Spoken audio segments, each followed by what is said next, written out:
The quick brown fox jumps over the lazy dog. It's where we all begin. Welcome to Lazy Dog Typewriters. Across the deserts of Arabia, wealthy merchants banded together in caravans to face the dangerous heat, winds, and desert raiders with a degree of security. Along the routes, sultans built caravansaries to aid them on their journey.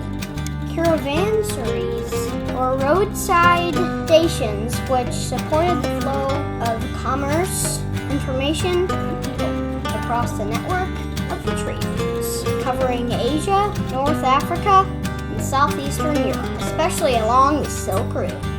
We'd like to think of these 20th century typewriters as caravansaries for creating in the modern era.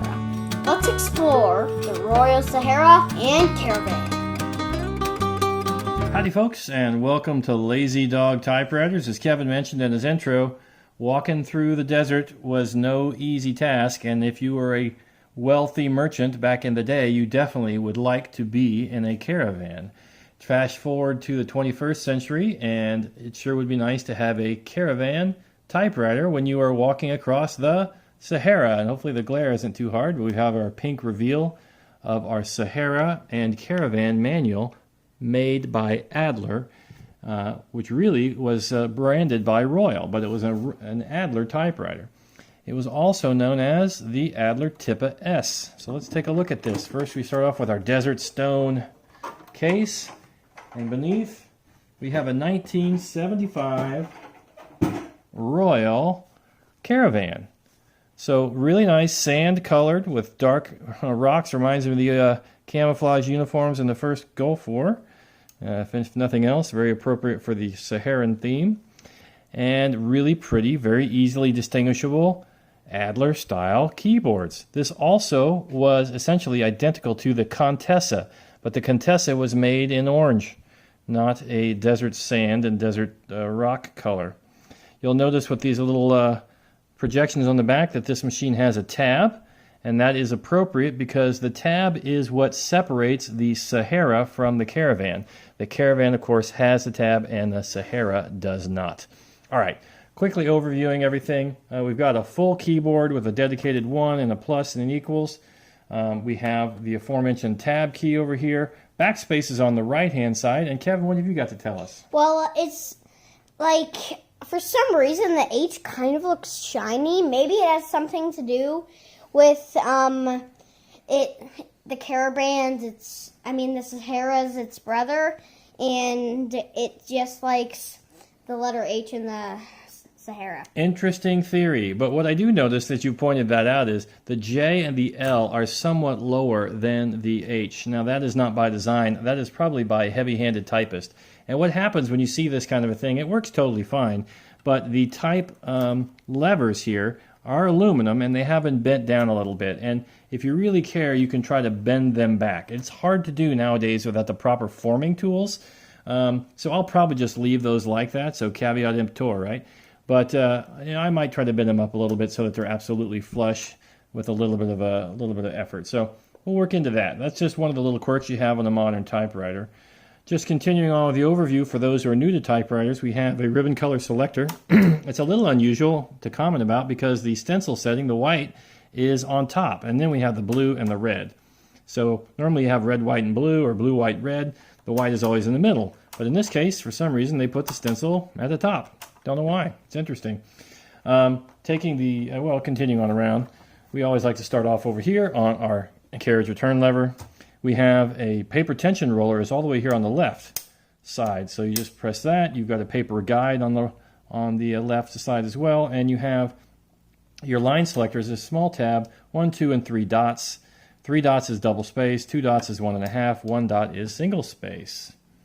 You have a paper bail, and it has 2 rollers, and it is interestingly attached over here on the right. Let's get a look at that.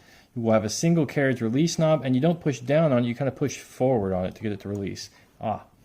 Important other feature is you have your carriage lock, which is right here on this button on the front left. So let's unlock our carriage. There we go. There we go. Unlock our carriage, and then we can push the carriage release button, and there's our bell. Let's hear that again. It has a nice resonant bell. Okay, we'll pop the top, take a look off inside. This is a plastic shelled machine, as is common in the 70s. We have standard ribbon spools, and we have an interesting single bar vibrator mechanism. So it's attached in a single arm, and that was more common towards the end of the typewriter era. A lot of Japanese machines had that as well. And Kevin can come up and zoom in, we'll see. I want to give you a quick zoom in here if we can, Kevin. I don't know if you can see this, but I spent a fair amount of my life late at night trying to reattach the spring that holds this paper bale. And right in here there's a little piece of metal. It's a metal link, which then itself connects down through a pretty powerful spring so that this sucker pops down. And that linkage was gone, and I was able to rescue the spring down in there, but man, that was a challenge. So all these small little things you take for granted are really can be a bear to get them fixed. All right, anyway, small platen knobs, good looking platen. Let's go ahead and continue on with a look at the back, which is the main selling feature over the Sahara, and that's these tabs. So you have press to set tabs, and you just slide them. And it's interesting, they say, well, look, if you don't want to use a tab, just push it out of the way. So it's pretty simple. If you don't want a tab there, just slide it all the way across. Another tiny little fix I did was, these are spring loaded, and one of them had lost its spring, so I chopped up a ballpoint pen, liberated the spring inside of there, and now we have a very springy spring-loaded tab on the back. Last thing I think we have to mention is, I believe we have, yes we do, we have a ginormous paper support. Dun, dun, dun. The German-oriented machines, I think, were always intended to work with A4 paper, whether they sold them in the US or not, which is a little bit longer than our paper. So they have what looks like a giant stingray tail, but it works very well. And let's see if we can get it folded back down. Oh yeah, only folds one way. Okay, and that's a pretty quick overview of the Caravan. But wait, there's more. Notice we have the Sahara and Caravan manual starring back again its starring position.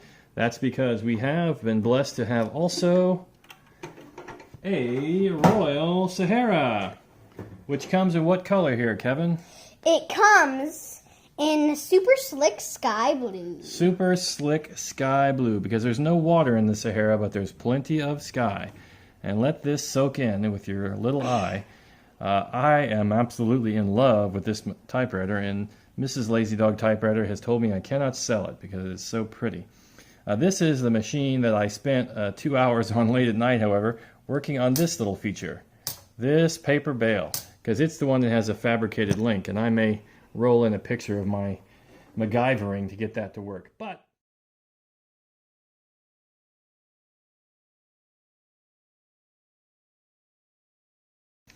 all in all, it's exactly the same machine. You notice the J and the L in this one aren't pushed down, probably because Mr. Heavy-Handed Typer didn't rest his fingers there.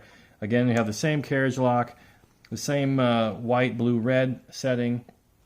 This one, of course, we put a blue ribbon in, and you have no tabs along your back, just a simple margin slider, and you have the same stingray-like paper support tray. Okay, so let's take it off the Lazy Susan, grab some paper, and do a sample of the typing test on this action. Slider paper. Zooming in. Zoom in. All right, let's go. Carriage lock is going to be off.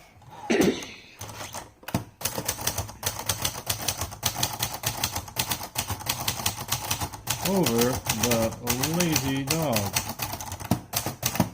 It's where we all begin. Okay, can we zoom in on that, Kevin? I already am zoomed Oh, in. great job, son. Okay, so I'm going to really close zoom in on the typeface, I should say. It looks a little out of focus, but this one appears to be an elite font, elite typeface. We'll get it right eventually.